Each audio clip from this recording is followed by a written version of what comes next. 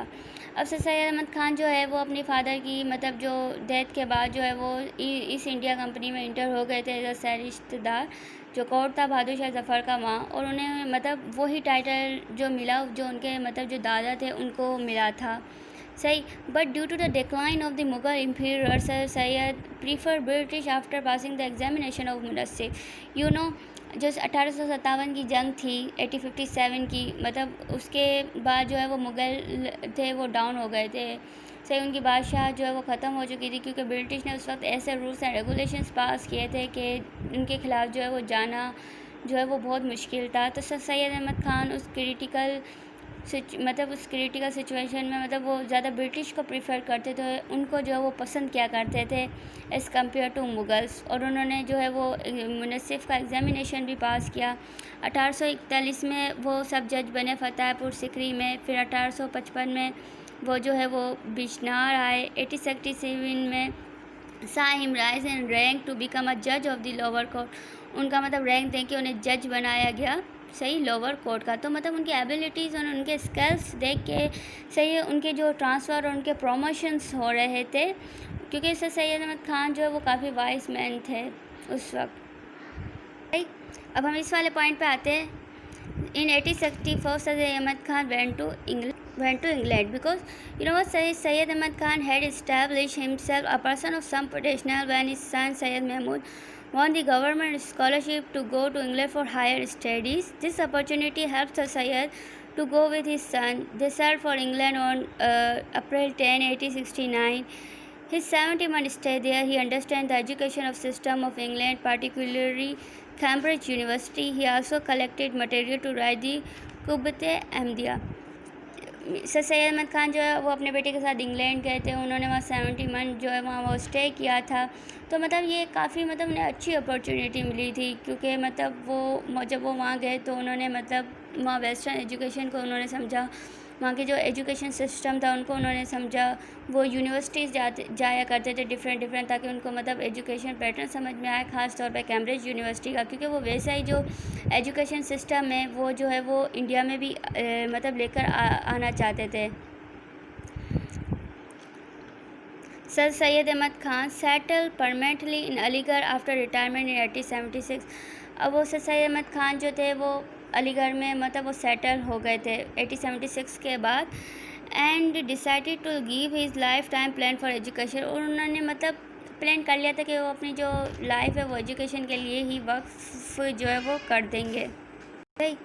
اب ہی establish school at مراد آباد ان 1859. یہ 1859 ہے. اینڈ غازی پور ان 1863.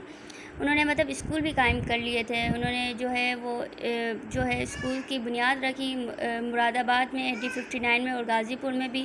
اور انہوں نے ایک سائنٹیفک سوسائٹی تھی وہ بھی انہوں نے مطلب بنائی. اس کے سائنٹیفک سوسائٹی یہ بھی ایک ٹاپک ہے، اس کے اوپر بھی ہم ڈسکس کریں گے. اب جب سے سید احمد خان علی گڑھ میں جب ان کی پوسٹڈ ہوئی تو انہوں نے وہاں محمدن اینگلو اورینٹل اسکول بھی انہوں نے وہاں بنایا، جو بعد میں جو کالج تھا اور پھر بعد میں جو یونیورسٹی بن گئی تھی. سر سید احمد خان جو ہے اب جو ہے ان کا جو ایجوکیشن کی طرف جو ہے وہ انہوں نے سب سے زیادہ جو ہے وہ رول پلے کیا تھا. وہ مسلمانوں کے اندر اویئرنیس ایجوکیشن لے کے جو ہے وہ آنا چاہتے تھے. صحیح. سر سید احمد خان کی ایک کویٹس ہے وہ میں آپ سے شیئر کرنا چاہوں گی، جس میں وہ کہتے ہیں کہ a true Muslim is that who has a Quran in one hand and other hand is science book. مطلب ایک اچھا مسلمان وہ ہے جس کے ایک ہاتھ میں مطلب قرآن ہو اور دوسرے ہاتھ میں جو ہے وہ سائنس ہو. Sir Syed Ahmad Khan lived a vigorous and eventful life working as a public servant. صحیح. he wrote lots of books on several topics just like the religious, history, archaeology, politics and literature. انہیں جب بھی ٹائم ملتا تھا مطلب وہ جو ہے وہ بکس لکھتے تھے لٹریچر پہ، ریلیجیس پہ، ہسٹری پہ، پولیٹکس پہ، لٹریچر پہ.